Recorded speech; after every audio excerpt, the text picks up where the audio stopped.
this very heavy Scotch mist. They're about to break. They're racing.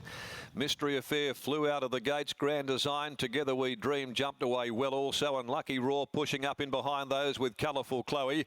Also squeezing up near the inside is Minica and Kiss the Breeze in a compacted field from Keeper's Tail. They're being followed further back by Tuscan Queen. So the favourite second from last, and she's hemmed away down on the inside. Back last at the 800 is Alta Sulamore. Over on the inside, Mystery Affair held the front only narrowly from Lucky Raw. Parked outside of it, they're running second with Minica down on the inside in the box seat ahead of Colourful Chloe. Around them tramping wide, Together We Dream. Caught out in the cheap seats, being followed by Grand Design. Kiss the Breeze is over on the inside next of all, looking for the way clear as well. And they're being closely followed by Keeper's Tail, Tuscan Queen with Pike hard at work back there in the field. And a clear last is Alta Sulamore into the home straight. Mystery Affair kicks two clear from Minica. Down the outside, Grand Design letting down with its turn of acceleration. At the 200, it swept up, grabbed the lead. Further back, Tuscan Queen's beginning to really start to charge to the line. She's going 3 to Grand Design's 1. Grand Design gobbled up by Tuscan Queen, and she was too good, Tuscan Queen, the favourite arriving in the nick of time. Tuscan Queen beat Grand Design. I thought from last, Alta Sulamore might have just grabbed third from Keeper's Tail or the tiring Mystery Affair. Followed further back behind them, Kiss the Breeze, Together We Dream, then Colourful Chloe, who didn't come on. Next home, Lucky Raw, and back with it when they'd pulled up. At the tail end of the field is Minica.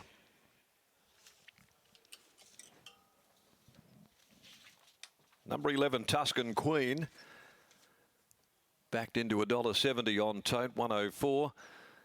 Took some time to really get the wheel spinning, but when she did, she certainly, on levelling out, proved more than a match. Too good here for Grand Design, which had sat deep, booted to the lead. Mystery Affair wobbling around under real pressure in behind them. Keeper's Tail battled. And then it was Tuscan Queen that launched late, the Fastnet Rock Filly, and she was too good out there in the cerise and white for Grant and Delana Williams. 2 starts for 2 very encouraging victories. William Pike in the saddle. She ran 185 on the WOP and got through the going very well. Not that the track's really been affected by the rain, more of a nuisance value, but they're just starting to, I guess, get through it there with plenty of splash coming off their heels with that later shower at least. Second place in Grand Design by Master of Design from Saxabel. David Harrison and Paul Harvey from Mount Hallowell. Third, number 6, Alta Sulamore. Good run from last, the Seapoy mare out of High on Love, trained by Dan Morton for Goldfront and ridden by Chris Parnham. Fourth is number 9, that's Keeper's Tail. 112.36 they've run, and it's a half a length and 2 1/4 the official margin. So it's 2 for 2 for Tuscan Queen. We're starting to see the emergence of these 3-year-olds from the Peters Investments livery, and stepping out now, and they're just starting to cobble a few easier wins in these type of grade races on the way through to no doubt getting to some of the black type races coming up over the next month or more. The 5th event, the DeSonia Handicap over 1400 at 5 after 4. Number 6 is out. That is On Red Alert. Okay, we can head down to the yard now, and Puffer Williams joins us this afternoon representing the Connections. He's there with Brittany Taylor. He certainly is, after the impressive performance of Tuscan Queen. 7 days ago, we were all oohing and ahhing over Windstorm. She was in a similar position, back out the back, and had to finish off strong. How do you compare the two? Yeah, like you just said, last week was the wow factor, wasn't it? And this week was probably just more tradesman-like, but she got the job done, and I think she looks like she'll like the 14. What was your assessment of today's performance? Is she already looking for a little bit further?